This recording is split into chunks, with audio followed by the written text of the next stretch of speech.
4ನೇ ಮಾರ್ಕೆಟ್ ಕಟ್ಟಾಗ್ತವೆ. ಬರೋದು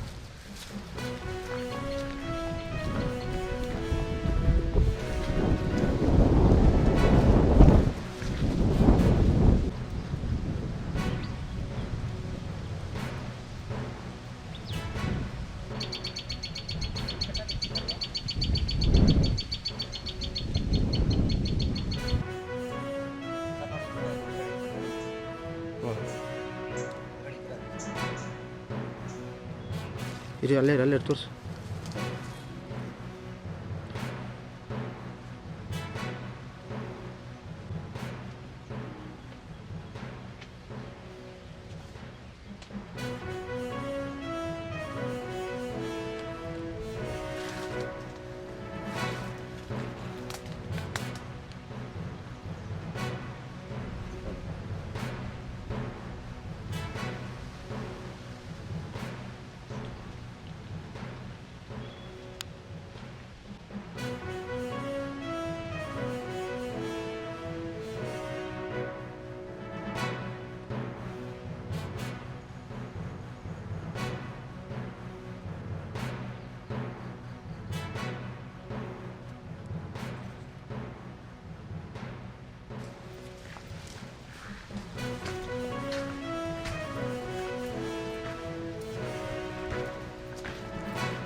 ಬಂದಾಗ ಎಲ್ಲ ಚರ್ಚೆ ಮಾಡೋಣ. ಇನ್ನು ಛತ್ರಿ ಜಿಲ್ಲೆ ಆಗ್ಬೇಕಂತ ತಾವು ಒಂದು ಧ್ವನಿ ಎತ್ತಿದ್ರಿ. ಈ ಸರ್ಕಾರ ನಾನು ಅದನ್ನು ಹೇಳ್ಬಿಟ್ಟು ಈ ಜಿಲ್ಲೆ ಆಗ್ಬೇಕಂತ ಹೇಳ್ತೀನಿ. ಅಲ್ಲೇ ಈ ಜಿಲ್ಲೆ ಆಗಬೇಕು ಅನ್ನುವಂಥದ್ದು ನಮ್ಮ ಜನರ ಬೇಡಿಕೆಗಳು ಕಾಲಕ್ಕೆ ವ್ಯಕ್ತ ಆಗ್ತಾ ಇರೋದನ್ನು ನೋಡಿದ್ದೇವೆ. ಹಾಗಾಗಿ ಇಲ್ಲಿ ಜನರ ಭಾವನೆಗಳಿಗೆ ಸ್ಪಂದಿಸಬೇಕಾದಂಥದ್ದು ಒಂದು ಸರ್ಕಾರದ ಜವಾಬ್ದಾರಿ ಸಹಜವಾಗಿ ಆಗೇ ಆಗಿರುತ್ತೆ.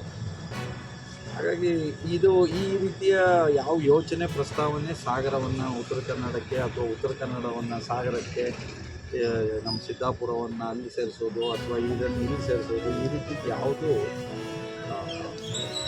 ಏಕಪಕ್ಷೀಯವಾಗಿ ಅವರವರು ಹೇಳ್ಕೋಬೋದೇ ಹೊರತು ಎಲ್ಲೂ ಇದ್ರ ಬಗ್ಗೆ ಸಮಾಲೋಚನೆ, ಚರ್ಚೆ ಇತ್ಯಾದಿಗಳು ಆಗಲಿಲ್ಲ. ಇದು ಗೊಂದಲ ಮೂಡಿಸುವ ಹೇಳಿಕೆ. ಈ ಹೇಳಿಕೆಗಳು ಅನಗತ್ಯವಾಗಿ ಜನಗೊಂದಲಕ್ಕೀಡಾಗಬಾರ್ದು ಅಂತ ನಾನು ವಿನಂತಿ ಮಾಡ್ತೀನಿ. ಉತ್ತರ ಕನ್ನಡ ಜಿಲ್ಲೆ ಈಗ ಯಾವ ಭೌಗೋಳಿಕ ಒಂದು ಪ್ರದೇಶವನ್ನೆಲ್ಲವನ್ನು ಹೊಂದಿಕೊಂಡಿದ್ದೀರೋ ಅದೇ ರೀತಿಯಲ್ಲಿ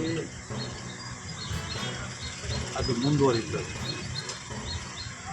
ಈಗಾಗಲೇ ಉತ್ತರ ಕನ್ನಡ ಜಿಲ್ಲೆಗೆ 2 ಜಿಲ್ಲೆ ಆಗಬೇಕು ಅನ್ನುವಂಥ ಬೇಡಿಕೆಗಳು ಜನರ ಹೇಳ್ತಾ ಇರೋದನ್ನು ನಾವೆಲ್ಲ ಕೇಳ್ತಾ ಇದ್ದೇವೆ.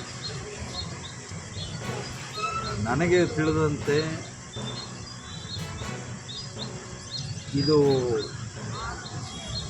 ಜನರ ಮಧ್ಯೆ ಗೊಂದಲ ಮೂಡಿಸೋದಕ್ಕೆ ಹೇಳಿಕೆ ಕೊಟ್ಟಿದ್ದೆ ಹೊರತು ಇದರೊಳಗೆ ಯಾವ ಸತ್ಯಾಸತ್ಯತೆ ಇದೆ ಅಂತ ನಾನು ಭಾವಿಸೋದು. ಸರ್, ಈ ಹಿಂದೆ